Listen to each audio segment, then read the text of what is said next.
বাংলাদেশে সংবিধান সংশোধন করে নারীদের অধিকার সংরক্ষণ করার জন্য এবং তাদের ক্ষমতায়ন করার জন্য আজকে এই পার্লামেন্টে 50 জন নারী সদস্য শপথ গ্রহণ করার কথা ছিল। একজন করেন নাই, 49 জন সদস্য শপথ গ্রহণ করেছেন।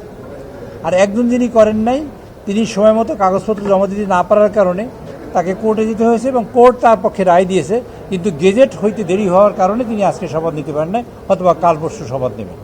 তা আজকের আমরা সব মিলে আজকের 247 জন আমরা আজকে শপথ নিয়ে এখন শপথবদ্ধ সংসদ সদস্য।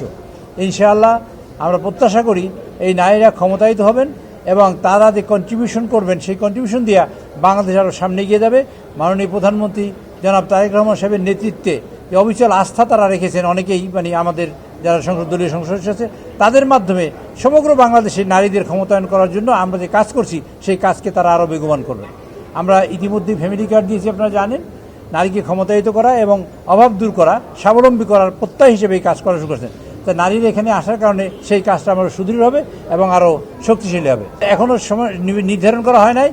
জাতীয় কর্মকাণ্ডে তারা অংশগ্রহণ করবেন এবং জাতিকে উদ্বুদ্ধ করার জন্য এবং কার্যক্রম করার জন্য এবং সংসদে কন্ট্রিবিউট করার জন্য মূলত তারা দায়িত্বপ্রাপ্ত, তারা দায়িত্ব দেওয়া হবে এবং পরবর্তীতে মাননীয় প্রধানমন্ত্রী যেভাবে সিদ্ধান্ত নেবেন সেভাবেই হবে। তো নারীদের আমরা কাঙ্ক্ষিত যে লক্ষ্যে পৌঁছাবার কথা সেটা ইতিমধ্যেই যে কার্যক্রম করার কথা ছিল সেরকম হয় নাই। এই বছরই প্রথম আমাদের নেতা মাননীয় জনাব প্রধানমন্ত্রী জনাব তারেক রহমান সাহেব আমাদের দল থেকে বিএনপি থেকে 20 জন সংসদ সদস্যকে নমিনেশন দিয়েছিলেন। তার মধ্যে বেশ কিছু পাশ করেছেন, কিন্তু দুর্ভাগ্যজনকভাবে সত্যি কথাই বলতে হয় যে জুলাই সনদের কথা আমরা এত শক্তিশালীভাবে বলি, কিন্তু বিরোধী দল থেকে কোনো নারীকে এবছর নমিনেশন দেওয়া হয়নি। এটা কিন্তু সত্যি কথাই। তো এখান থেকে তারা কোটায় কতগুলো কয়েকজন নারী সদস্য পেয়েছেন। ইনশাল্লাহ আমরা মনে করি সবাই মিলে আমরা কাজ করে এই দেশকে সুসংগঠিত করবো এবং দেশকে বিনির্মাণ করবো ইনশাল্লাহ। আপনাদের অনেককে ধন্যবাদ, সকলকে ধন্যবাদ। সেই সাথে দেশবাসীকেও আমরা আশ্বস্ত করতে চাই এবং তাকে আস্থায় আনতে চাই এইভাবে যে নারীদের ক্ষমতায়ন হচ্ছে এই দেশের মানুষের জন্য।